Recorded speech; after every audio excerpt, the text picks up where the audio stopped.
In this video, we're going to go ahead and discuss 3 foods that you need to avoid if you're dealing with a nasty sinus infection. Number 1 on our list is, yes, it's very yummy, but yogurt.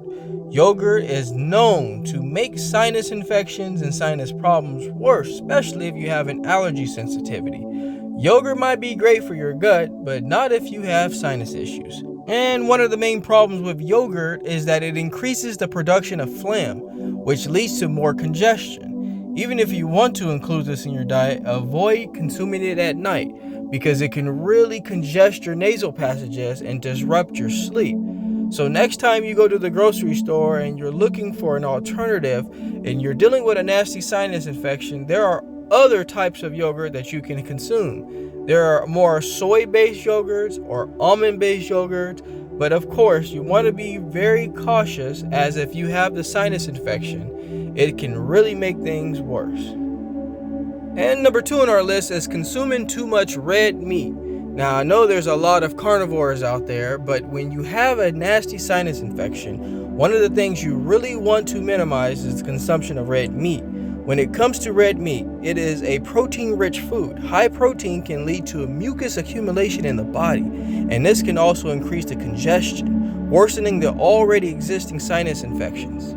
Like anything else, you don't want to overdo it. Red meat has also been shown to be inflammatory. So if you are dealing with other issues related to the sinus region, you want to minimize your consumption of red meat. Overall, it's a great protein additive, but at this sense, we're trying to treat the main culprit, and that culprit is your sinus infection. So please, folks, minimize the red meat and you'll feel better. And number 3 on our list won't be popular by a lot of people out there, but it is consuming alcohol, specifically consuming wine. Wine has a tendency of dehydrating the body. If we're drinking wine and we're not adequately hydrating, we're going to dry out our nasal passages. It's very important and prevalent that our nasal passages stay nice and moist and that we're supplementing with plenty of water. Also, when drinking wine, it has been known to increase congestion. When we drink alcohol and wine in general, our body releases histamines, and this can give you tons of problems with your sinuses.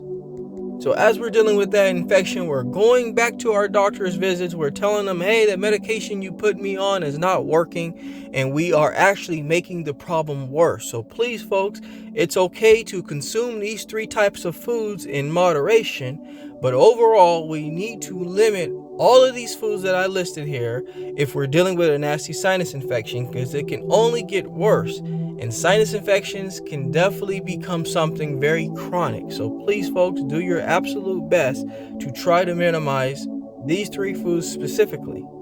Also, keep in mind, when dealing with a sinus infection, it can start becoming an issue with your head, and you start to get also a tension headache. A migraine usually follows that. Some of you that have an intense amount of congestion in your nose are taking nasal sprays, trying to relieve yourself. Just keep sure that when you remember, if you're doing the things that are reoccurring the problem, it's only going to repeat the issue. Just be sure that you're adequately hydrating, plenty of water throughout the day. This is going to help flush out toxins. This is going to rejuvenate the body. And also, you want to make sure to exercise regularly to keep your immune system up. And of course, you want to keep the vegetables coming along. You want to increase your leafy green vegetables. That is going to help you get rid of those sinus infections and keep them away for a long time. Doing these things are going to help you tremendously.